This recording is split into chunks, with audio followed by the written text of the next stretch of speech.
You got a lot of waterfront. Lucky you, because that's the gift that you didn't have to earn, you didn't have to buy, you didn't have to, go out and beg someone to bring it to Jacksonville. It is yours. So cities as diverse as Washington, D.C., Detroit, which is where the redevelopment of Detroit started and continues today, Minneapolis, Greenville, South Carolina.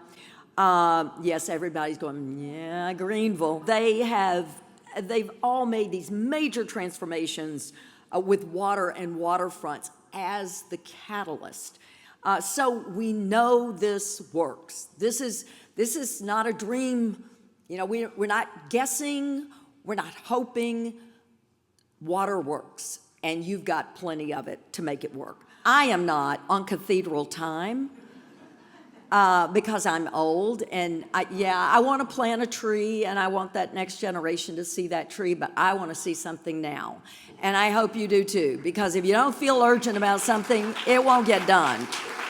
There is a theme: ambitious design, connectivity, accessibility, sustainability, and moving fast to gain and maintain momentum. It all matters. I believe strongly that you need a conservancy or a type of organization that is a 501c3, a nonprofit, where people get up every day and they have one job, and that is to think about the riverfront. It's that important. As I say, it's going to take an ongoing, predictable public funding stream if you want your waterfront that you're building to be clean and green and welcoming and safe.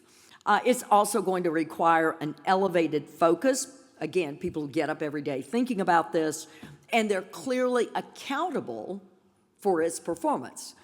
And then whatever entity you create, you've got to be able to raise that extra money that typically only a 501c3 can raise.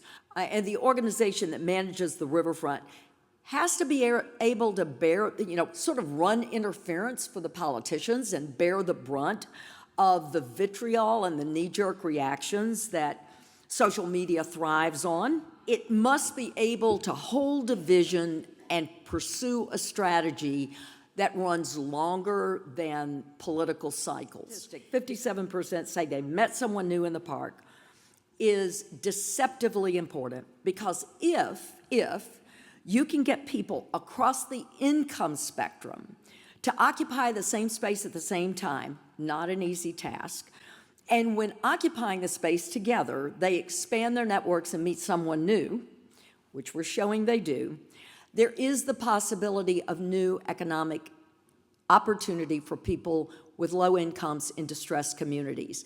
And the most recent research shows that matters more than education and more than family background, which I find incredible. So think about public space, not only as creating delight and joy, but economic opportunity for the most distressed people in your community. That is the possibility we have with alluring public space. It has to be alluring enough to attract people with enough money to be anywhere, right? You're not going to force them into public space. It's got to be something they can't have in their backyard. And you've got to have people there for whom Disney World is not an option. So I would contend that public space may be our last best hope for getting people across incomes to congregate together. So do not ever apologize for building great public space. It is essential infrastructure for creating opportunity, community, and I would argue democracy. Because downtowns, they're not the most accessible neighborhoods to each of us, but they are the most accessible neighborhoods to all of us. And the good news is they're not owned by any one group. They're owned by all of us. We hold a downtown as a whole in common. The way we run the space is equally important. If it's not clean and well-maintained, it disrespects the community. If we don't keep it family friendly, parents won't come with their kids. If it doesn't feel safe, not just is safe, but feel safe, people with options about where they want to spend time won't be there. If it doesn't feel welcoming, people who wonder, is something this good really for me, won't come. They'll stay away. If it doesn't feel generous, then it's missing what I call the X factor. When we first thought of it, and that was, I wanted to create a welcome center in the park, and I wasn't, as part of the program, didn't exactly know what the welcome center would do, but I thought, it'd be really nice just to welcome people when they came to the park. And maybe we could loan equipment. So now it's on Ranger shirts, it's on the uniforms, it's on our park cafe, and I love the greeting and the warmth of it. And the Bloomberg Center for Public Innovation has written about the impact of creating a culture that embodies the high neighbor attitude versus policing the park with guns patrolling a space. But we found that the vibe that everyone is welcome here, as long as you act in a neighborly way, it's a really good beginning point to create a space where strangers can feel comfortable and even joyful spending time together in public space. And this guy, John Best, came and played music on the water for all the kayakers. And the cool thing about John, unsolicited, is that John started giving out these positive cultural messages. He'd say, okay, now, remember your kayaks due back in 30 minutes and on the hour, and let's all have a good time and everybody be, say hello to your neighbor. And then we brought him into Tomley Park to be our first maker of culture. And he's so good at it. And what it showed, our rangers love it when he's in because they say, everything just gets really calm and friendly. And he'll say to people, now pick up your trash, that's the way we do things around here, and so forth. And it really has burned in my brain that while you can't staff all parks and all public space, we need more staffing in public space. And we don't need staffers on their phones. No.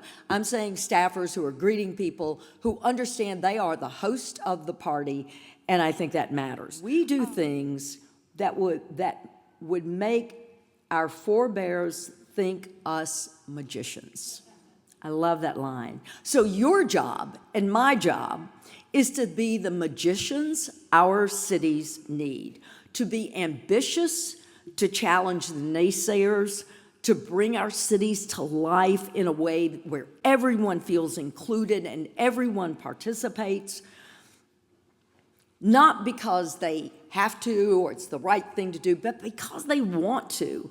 This is about parks and public spaces and downtowns, yes, but more fundamentally, it's about luring us across our differences into spending time together. It's about joy, it's about equity or welcoming, it's about opportunity, it's about trust, and it's about democracy. You have an incredible opportunity here in Jacksonville. Your anchor asset, the water itself, it's already in place. Now it's your turn to capitalize on that. And I can't wait to see what you in Jacksonville do with this opportunity. So thanks.